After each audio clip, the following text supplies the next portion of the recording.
All right, Lean Maniacs, Lynn and I have decided that we're gonna stop in every once in a while and just surprise visit some Kaizenify customers and just hang out for the week and see what we can see and help them out if we can.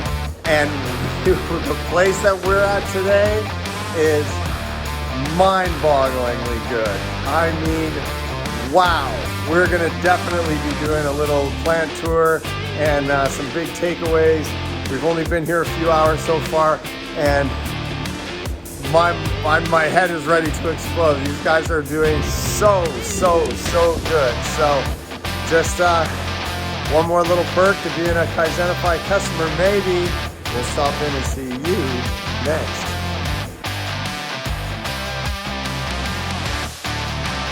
This week we stopped in to visit you, and we walked around and we saw those improvements and we thought, there's nothing we can do here. He's too dialed in, there's nothing to fix. But we spent the day on the shop floor and we identified some opportunities yesterday and we talked about them. And so today we're going to make some changes. That's very awesome. In the wise words of Henry Ford, we're going to run the experiment. And so I think that we're just going to get on with that. Starting this morning, we're going to start implementing changes and see what we can do. What's our guess of what is going to happen? Oh, my guess is we will connect some process, so that will help a lot the flow.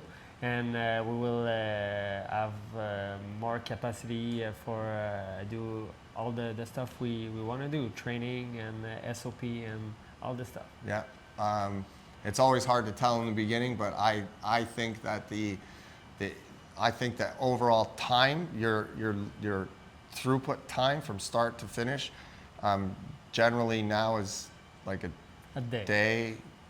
So I think we're going to be able to cut that in half. Is my guess. So I hope for this guess. Yeah, me too. Okay, well, let's get started. Hi ho, hi ho.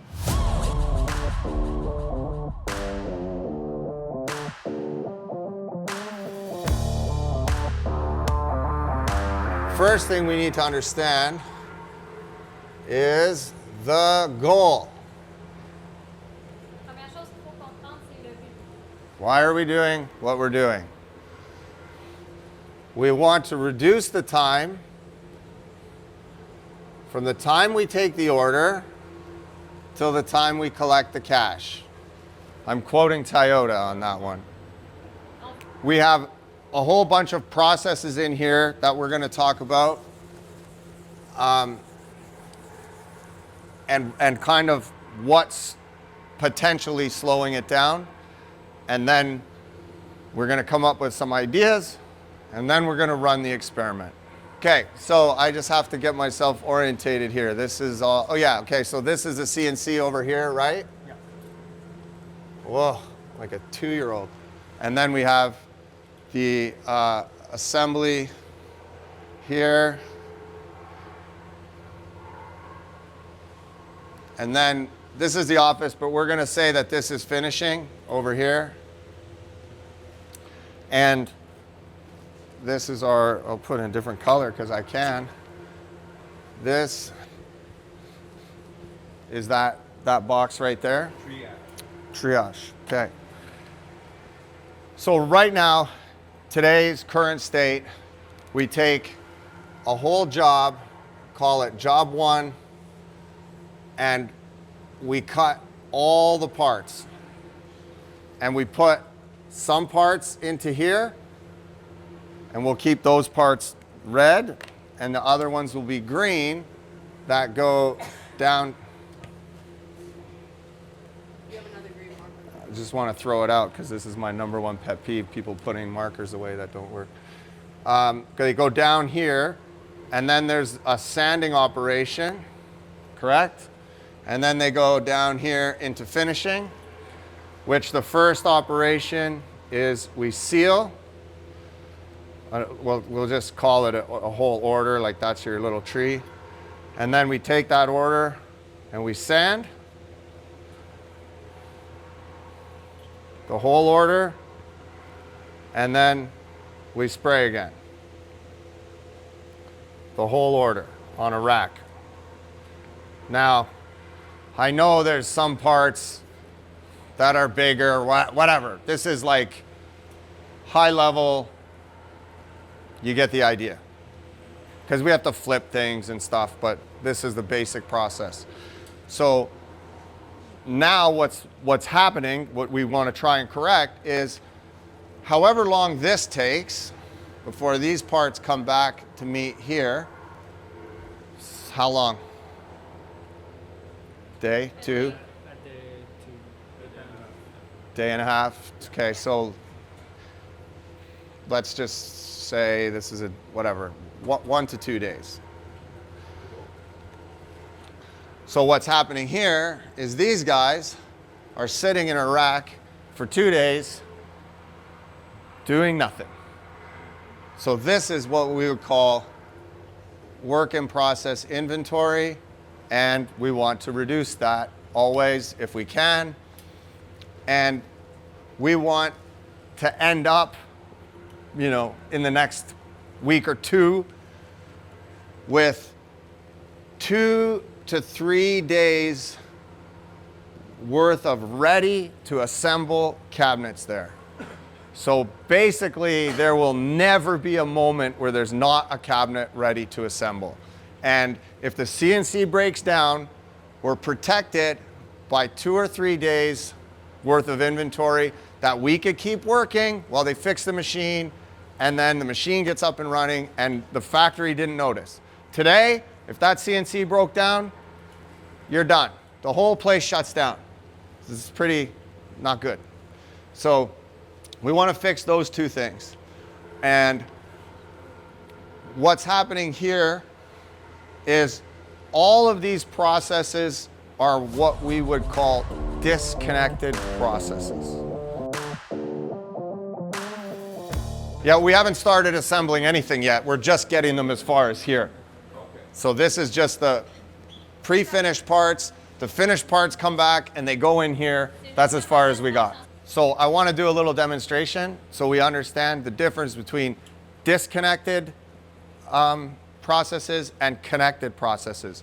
So for this, I have 2 volunteers, voluntolds. Come on over. And we're gonna process markers. So you stand in the middle, you stand at the end, and I'll stand at this end, and we'll face this way.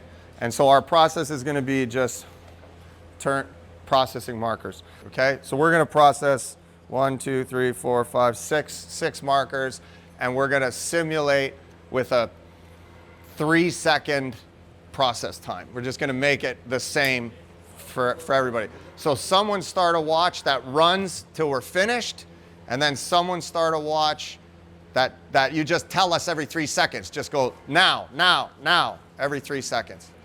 Okay, so hang on. So this is only 6 pieces. Watch what happens. We're doing 70 in this factory. Okay, just keep that in mind.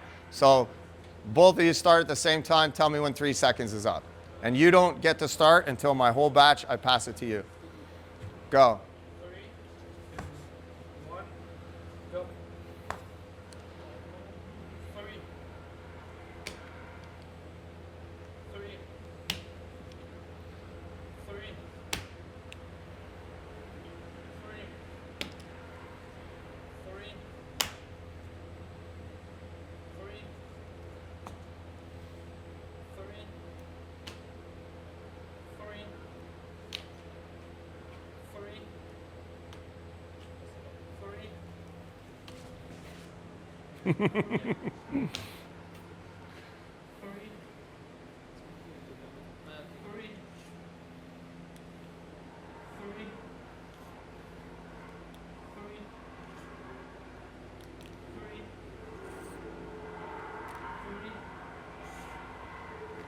Stop.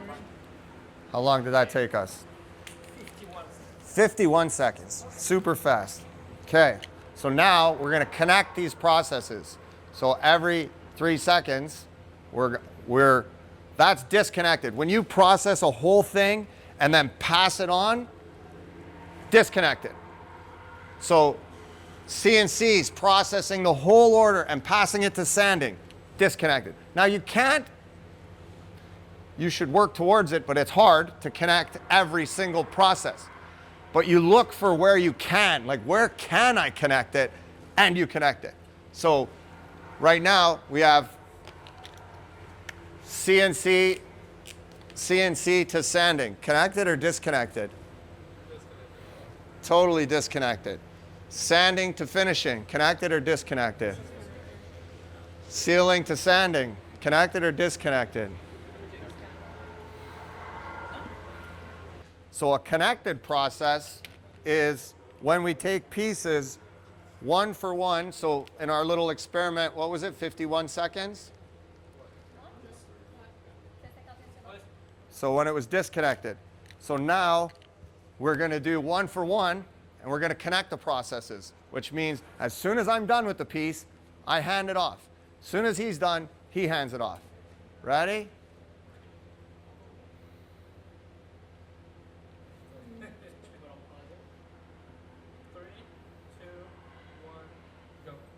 Oh wait, he's going to tell us. You're going to need your other hand.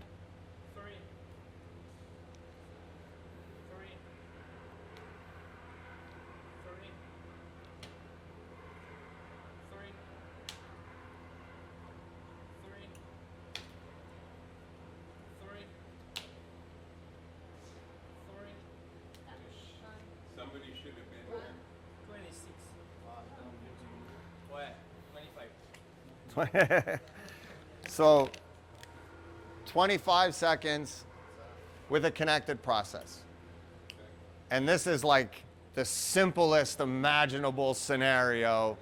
You know, like we're talking parts that are 3 minutes, 4 minutes, 5 minutes each to process. So our time is not 51, it's days here, it's days. So this is why we want to connect processes so badly, because generally speaking, it's 2 times faster. And that kind of worked out exactly right. I'm making the finishing room bigger because this is where the action is going to happen. So this is today's.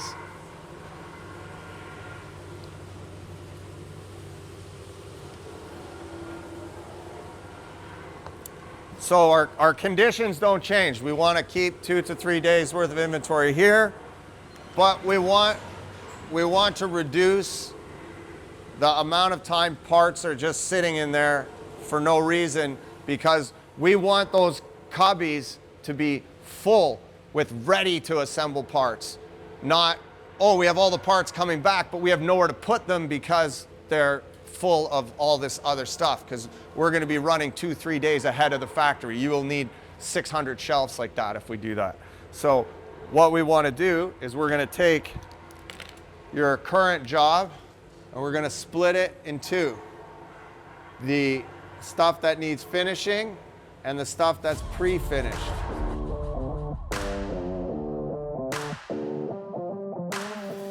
So the most important part about like what we're doing or what we're going to try and do is you know the job 100 times better than me.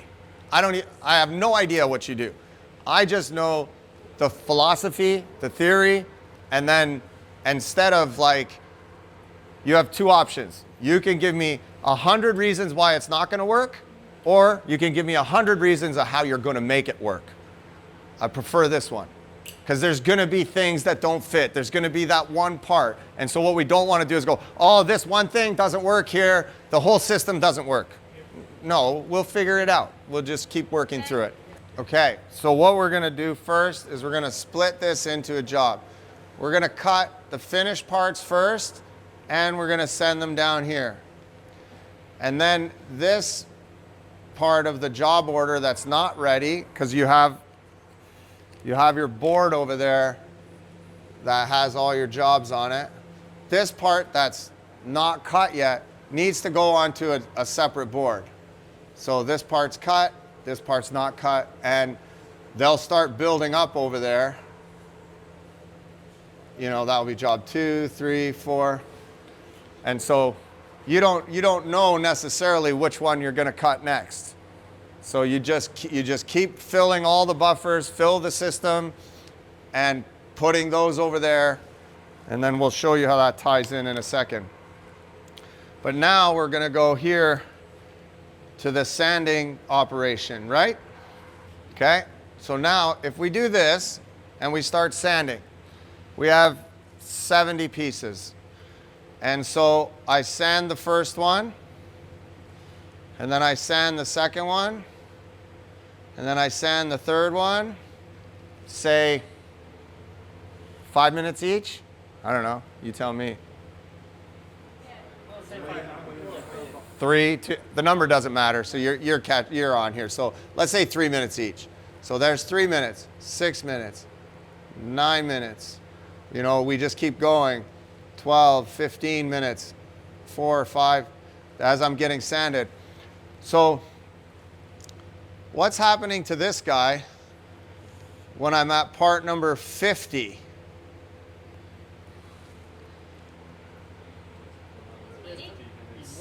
Nothing. He's waiting. Imagine that's like you wanting to go on a roller coaster at the amusement park, but you can't get on the roller coaster until number 70 is finished. Not happy. So this guy at part number 50 has been waiting for 150 minutes. So this guy has paid the price until this guy is finished. 70, 140, 210 minutes before we can go into finishing. Then we go into finishing, and the first thing we do is we spray it. And we spray all 70 pieces. So we've got a rack with 70 pieces. That doesn't take very long. Spraying's quick. 30, 20 seconds a piece, especially the way Ruben sprays.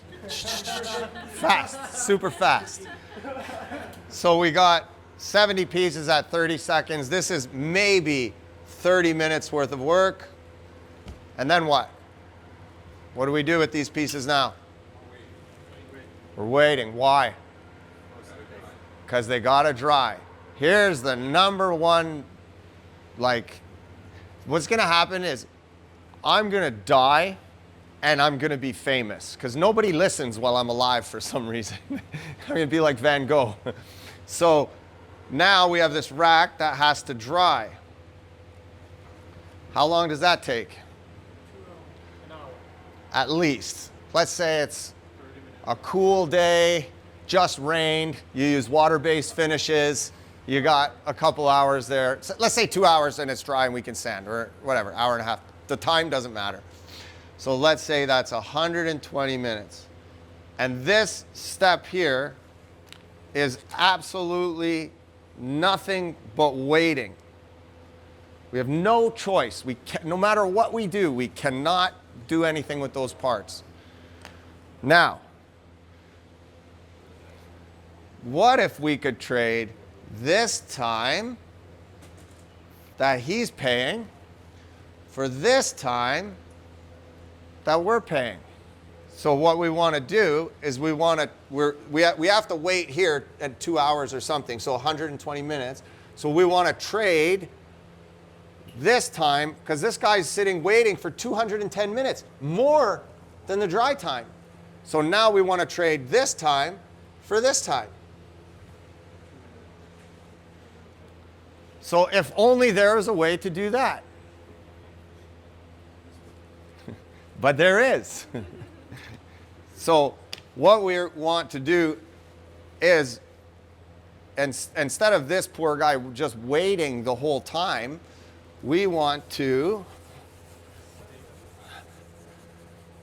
Anybody have any ideas? He does. Who? Answer the question. Go. Just take the piece and glue it and finish it. Just send it. Just send it. We're going to send it. So now, instead of the sanding happening here, we're gonna just blast right past assembly, and we're gonna take a piece of wood and we're gonna sand it. But instead of putting it on the rack, what now? We spray it right away. Now that one's, my drawing's getting worse as I go. Now this one's sitting on the rack, and we're gonna sand the next one, part number 2. You do have to, so now if you, yeah, you got no choice. I mean, and if you read up on Deming's principles, he said we must eliminate the need for quality inspections throughout the process. You have to build your system that produces good parts. When we're doing this and we find a defect that's maybe coming from the CNC or something, we can report it on the first part, not 70 pieces later, and you're like, oh, I have a defect on all 70 pieces that we have to fix. So when you're producing one at a time, you get to fix them one at a time.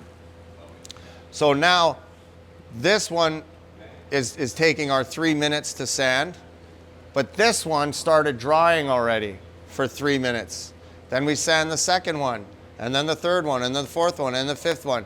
And so if it's taking us 3 minutes and we have an hour and a half, someone help me out there, that's 30 pieces. 30 pieces in, this one will have sat for 90 minutes. That means we can start sanding that.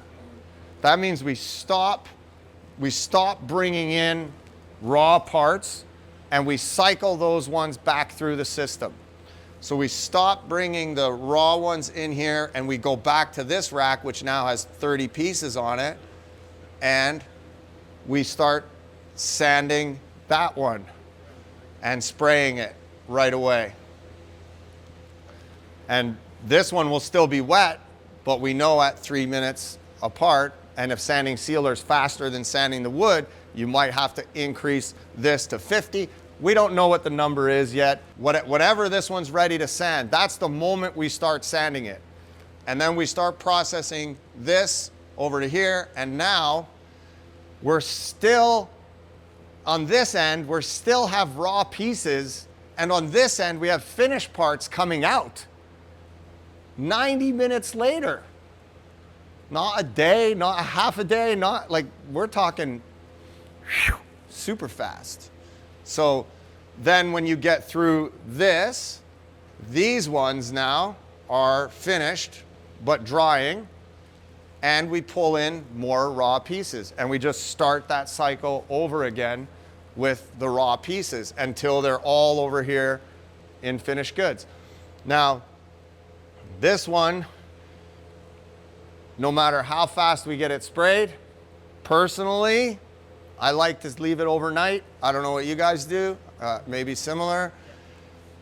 So now you may have to increase your finished goods area, the inventory that you hold here, because it's going to be coming through a little bit faster. Or you're going to deploy people that were here that are not busy somewhere else. So we have to figure out the nuances. But getting it to the point where it's waiting, I mean, if it gets there in the morning, maybe by the end of the day, it is okay to come put it in the rack or something. We don't know how fast it's going to go, so we have to make up some of the rules as we go. So that, you know, then this one comes back over here.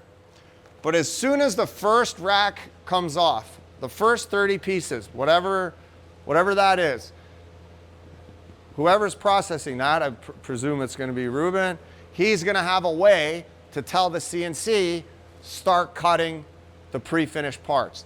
And it can literally be anything. It could be a text message. You could start a WhatsApp chat and that says finishing to CNC and say, you know, this job is job number, you know, 208.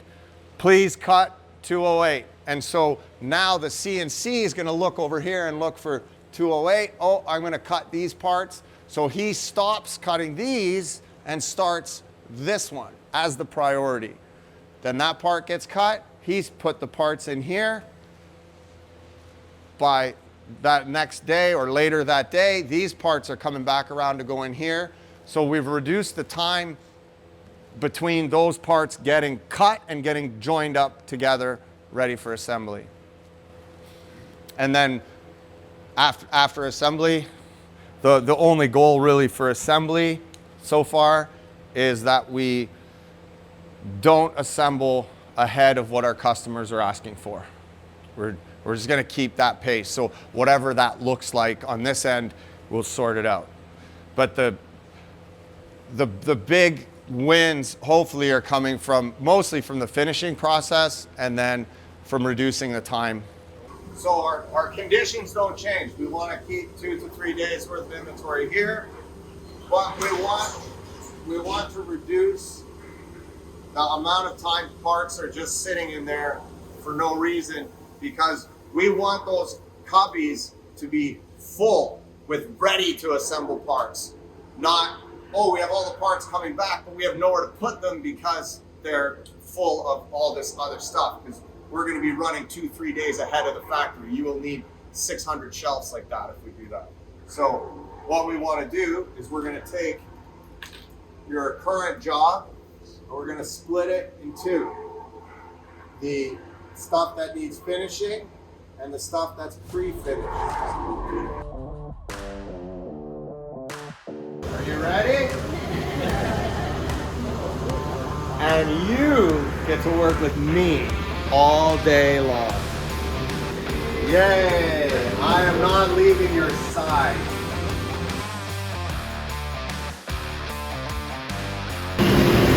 Hey, what are you doing? Are you working here now? 2 hours of power, baby. 2 hours of power. Let's go. Let's go. Okay, so here we go. We've got the CNC now, splitting their orders, just cutting the stuff that's heading to finishing. We head over to the CNC department and they have their buffers all marked out perfectly. One there in the square, which is hard to see because of the sunlight. And then these ones have squares on the floor and they're all filling up quite nicely. This is exciting. As always, it ends up looking like nothing's happening in the rest of the shop. That's how you know you got it right. And then what we see here is an empty buffer that's heading to finishing. So this is the signal that that CNC should not stop cutting until all of the red squares are full. If they're all full, they have to stop no matter what. As soon as one is empty, it creates that pull through the whole factory, which fires up the router again and off we start cutting. Now let's go check on the finishing room, see how they're doing. Aha, busted, standing around doing nothing. I got them. So now we're gonna check out how our finishing is coming. So step one here, now none of these parts are sanded. We took the sanding out because we're connecting it to the finishing. So it looks like we got our first order here that's not sanded that we're gonna start putting through in the new process. And by the look of what I see, we have the tail end of the last order that was kind of like in process. So any minute now, we're gonna see the new one fire up, right? And we're gonna have a little morning meeting, and today's the first day we worked out all the other work in process, what we call draining the swamp. That's out, and today's day one on our new process, and we think it's gonna be rock and roll good. So I'm just heading over to assembly, and Lynn's standing right here, and I was gonna ask her, I was gonna say, are these guys having a good day? And then I was like, I don't need to ask her. I just need to look over here. Screens are green. We're having a good day. Okay, so we just had a little learning opportunity. We were building the cabinet work and we're pulling drawers. So we're building all of the drawers ahead of the cabinet. And then as we're building the cabinet, we're taking the drawers and putting it in the cabinet. But the saying we want to remember always, flow where you can, pull where you must. That means if you can build the cabinet and the drawer for that cabinet all inside of your tack time and still be okay, then that's what you want to do. You only want to pull your components when your tack time is too short to possibly build the thing and the component in the same time. So if you have a 15-minute cabinet build and it's a 15-minute tack time, then you don't have time to build the drawer as well. You have to pull. So pull where you must. But if you can build it, if you have a 10-minute cabinet build, a 5-minute drawer build, and a 15-minute tack time, flow where you can. That means you want to build those parts in flow, and that's what we just had to switch around right here, and we think it's gonna work good. So off we go again. The reason that we discovered that we need that whole flow where you can, pull it where you must, was we started running the production timer, and we quickly realized that with the timer, if we start to build all of the drawers, which is what this area was for, they would build all of the drawers and then pull. As soon as we started running the timer, our brain switched and said, well, hang on a second. If I spend the next 2 hours building drawers, I'm not gonna get to push the button. And so right away, just the act of having that production timer is driving the right behavior. So we started questioning it. Well, why would we wait 2 hours? Can't we just build one drawer? A little bit of math, realize we have it in the tack time. And so this, the most underutilized tool on the entire internet. Everybody, please run these production timers. It drives the right behaviors and it forces your team to ask the right question. And that's exactly what happened today. We're putting away the parts for the drawers and we're gonna start to build them in flow with the cabinets. We took a 2-day process and got it done in 1 day. Normally we'd be sanding 1 day, spraying 1 day. Today, we sanded and sprayed all in 1 day. This is like mind-blowing, mind-blowingly good. I know it felt weird because we're sanding over there and it's like, but we're still sanding anyway, but your overall lead time went down by 1 day, a whole day. So yes, thank you. So first day with the timer, first day at the control point, and control point, no problem, builds the right cabinets. Nice job. And then finishing today, unbelievable, unbelievable. You guys were amazing. So I think big hand for a finisher. Good job, everybody. And I think that somebody need a special hand, Mr. Rubin, because at the end of the day, we did the 2 hours of power and there was parts stacking up so fast and he was just spraying as fast as he could. And it's before 5 o'clock and they're all done. So Ruben, thank you very much for that, buddy. And we have to remember one of my sayings, the first one is the worst one. So today is the worst possible outcome. We identified some things we did wrong. We didn't ask for help soon enough in the day. And then, you know, there was the scramble at the end of the day, which was like high stress for half an hour, but it took 30, 35 minutes. And then all the parts were sanded, and then it was just poor Ruben, you know, spraying like crazy. But he did it. So he likes it, yeah. So tomorrow, we just ask for that help a little bit sooner. And we see at the end of the day, it's a little less calm or a little less crazy. I have absolutely no doubt you guys are gonna go from 3 vans a week to a van a day. 3 vans, 3 days. No doubt in my mind, like none. So I would encourage you, keep solving the problems because they're gonna happen. Like we ran into a bunch today. We changed the system 5 times over there. So I'm sure everyone was, you know, pulling their hair out, but we got a good one now. So I just think I couldn't be more proud of everybody for trying something new. You know, you didn't kill us, which is nice. Thank you, I appreciate that. You know, we always have some people chasing us out with pitchforks and. It's not too late, don't say that. Oh yeah, okay. Still early, we still have 3 minutes. So yeah, I just want to say thank you. For me and Len, you guys were amazing to work with. And no doubt in my mind that you got good things coming. So thank you, everybody. I appreciate you. Well, thanks to you. No, we had the easy job. We just say things. You guys had to do the work. So it was good. It was a pleasure. I'm not gonna tell me. You tell me. What did you guys think of what happened. What were your expectations going into it, and then versus what happened here at the end? So the expectation was to have everyone know what is a good day. So we made it. Have the quality tool up and running. This is starting. We have starting that, and we have the control point. Mm-hmm. So this is great. And for the finishing part, we connect all the process. So this is amazing. Yeah, I remember seeing the list you sent us. We're like, so what do you want to accomplish this week? And it was like, I responded, I'm like, that's 6 months worth of work. And I said, you're up for the challenge. But I think like when we looked at that list, like we got most of it, I think. Yeah. Yeah, I mean, 90% of the list is done. Yeah. nice. Yeah, and I think the greater part is that the teams see that we are on the right path. So this is a plus because we can tell them, but have someone else coming in and that they see other shop is really good for our team.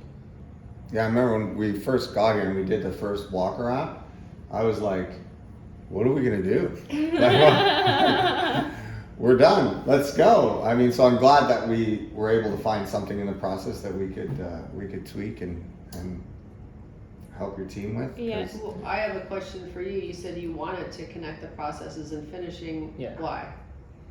Because I already know a part of the answer, and I see Brad all the time connecting finishing room, and this look amazing. And I have tried, but I don't have tried order. And with you guys, it's someone from outside who do it, and we that's make the decision. Now it's the way we will do the thing. The problem was the Lead time. lead time. Thank you.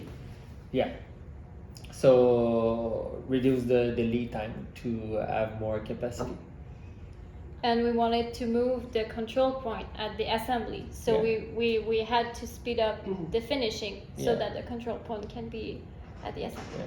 And I was struggling with the production timer. I was not sure how to do it, but we have to do that, and that was so simple. But this is good to have because my struggle is always I don't want people to see that like this is not for putting pressure on people. Mm-hmm. This is for helping us to take the right decision, and I think you help us with that. All right. So how did the where were you before this week? Like in terms of your production, like how many vans a week? Yeah. And then where do you think you're going to be starting tomorrow? And then where are you going to be in a month? Yeah. So we are making something like Two and a half. 3 van a week, and now we will be able to double the number of van. But our constraint is the capacity of the client, but we have the capacity. Right. Yeah. I mean that's no small potatoes. Yeah. Like, to be able to free up that much time in the factory. You didn't improve any processes either, Yeah. Yes. Yeah. right? Like that came strictly from connecting all your processes and establishing flow in your finishing department. So what do you have to tell everybody when I see the comments all the time, like, you're not connecting processes, blah, blah, blah. Like, the power I keep telling people is in connecting your processes, and Yes. it's Yeah. so hard to do, and it's not easy. Like, you see the confusion it causes until you get it going and see it working, but Yeah. like, what would you tell another shop that has disconnected processes? You have nothing to lose. Do Okay. it. Right? Yeah. Yeah, so you knew this. Yeah. And this is what happens. A lot of our customers don't know this, and therefore they're not prepared when we get there. Yeah. But some of our customers do know it and know that it's the right thing to do. But what do you think stops them from doing this? I think why I didn't keep with it is because I don't make the time. Okay, so I have to do this, but I didn't follow my priorities because I'm firefighting. But this is helping me do less firefighting. Also, it is contre-intuitive. Counterintuitive. Yeah, it's Same word in Oh, English. yeah. So for the worker to do it that way, so it's hard to like keep pushing a bit. Just no, you will see, you will see. They say, oh no, I'm sure that no. So that's hard. That's the hardest part. Yeah. Setting up the one-piece flow is a simple part. Having everyone buy into it and support it through the uncomfortable period is the hardest part, which is probably why most people don't get very far with it. Yeah. Right? They meet the resistance and then go, okay, this isn't going to work for us, or it doesn't work for the style of parts that we make. Or something. Yeah. Something. Everybody has a reason. And probably, I'm just thinking about, like, it probably helps with, like, nobody listens to mom and dad. Yeah. So then when someone comes to me outside and I know it works, that I can stand there and we can answer those questions that they have, like right there with confidence. Like, well, how many times did we change it today? Like at least 3 times. Yeah. Until we came up with a system like, oh, this is the one, you know? So just being able to have someone from the outside like that, to give you the confidence to say, this is what we're doing. Yeah. So that's 50% capacity that you've just opened up. Yeah. And like I said, we haven't improved any processes. You also haven't looked at your quality yet. Yeah. Right? So if you combine the 50% capacity gain with the process improvements you'll be doing at some point, which you're already doing. I mean, you're let's face it, you've already had some really cool things out there, which are going to be in the video. But then on top of that, your quality issues. That's You know, gonna I mean, be I huge. suspect that's going to be thousands of dollars a month. Yeah. It usually is. No, I think I mean, obviously we're going to be following up with you because we know that, the future, the short-term future is also a little bit difficult afterwards, but it helps when you can show them the numbers, when you can show them, hey, you were actually, here is the actual capacity gain, here is the throughput gain, that helps, right? When you can definitively show them that, or tell them that. Yeah, because they can see. Even when we talked today, they were like, oh, I didn't saw it that way. So yeah, I'm thrilled to show them that. Yeah. Awesome. So what would you tell anybody who's not running a dashboard to tell the factory what's going on? This is a must. You must do it. Yeah. That's helped us to take good decision, and after that, all the tool and Kazanify are awesome. So If you do don't it. see Do it, if you don't see it, it's like it's not real, it's not tangible. So yeah. Awesome. Well, thank you very much. Thank you for having us. It was amazing Thanks to to work you. with you guys for the week. Thank Thank you so much.